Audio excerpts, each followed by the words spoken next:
ఇంకొక మాట ఏంటంటే ఈదర హరిబాబు గారు ఎమ్మెల్యేగా ఉన్నప్పుడు 1994లో ఏదైతే నాగలపులపాడు మండలం ఉందో నాగలపులపాడు మండల గ్రామ నాయకులుగా ఉండేవాళ్ళు కూడా ఈదర హరిబాబు ఎమ్మెల్యేగా ఉన్నప్పుడు ఈదర హరిబాబుని అడ్డం పెట్టుకుని ఈదర హరిబాబు మాత్రం పైకి నీతిమంతుడు నిజాయితీ మంత్రులాగా ఉంటారు. ఆయన అడ్డం పెట్టుకుని నాగలపులపాడు మండలంలో చాలామంది రాజకీయంగా ఎదిగారు, బాగా సంపాదించుకున్నారు.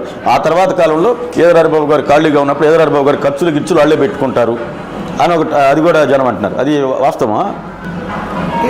నేను ఎమ్మెల్యేగా ఉండి నాకు అధికారం ఉంది అంటే నేను సంపాదిద్దామనే ఉద్దేశం నాకు ఉంటే మీకు లేదు, మిమ్మల్ని అడ్డం పెట్టుకొని అంటే నాకు తెలియకుండా ఎవరో కింద చేసేదాన్ని నేనేం చేస్తాను? నీ అనుచరులే వాళ్ళంతా.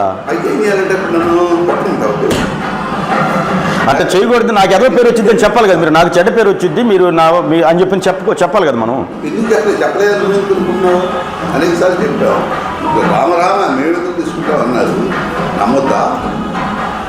కొట్టుకుంటావా? ఇప్పుడు నిజాయితీ చెప్పయ్యా చెప్పుకొని అంతలా చెప్పుకుంటా. మీ మండలంలో అందరూ మీరే ఎమ్మెల్యే అయిన తర్వాత రాజకీయాల్లోకి వచ్చింది.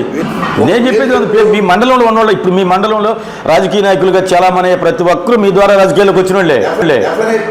నా దగ్గర పెరిగిన వాళ్ళే నాయకులు ఈ రోజున అంటే వాళ్ళందరూ సంపాదనలు కాదు చెప్పన్నావు కదా. ఎవడో ఒక్కడి పేరు చెప్పండి, అందరూ ఒక్కరే ఉంది. ఒకడంటే చెప్పాక అందరూ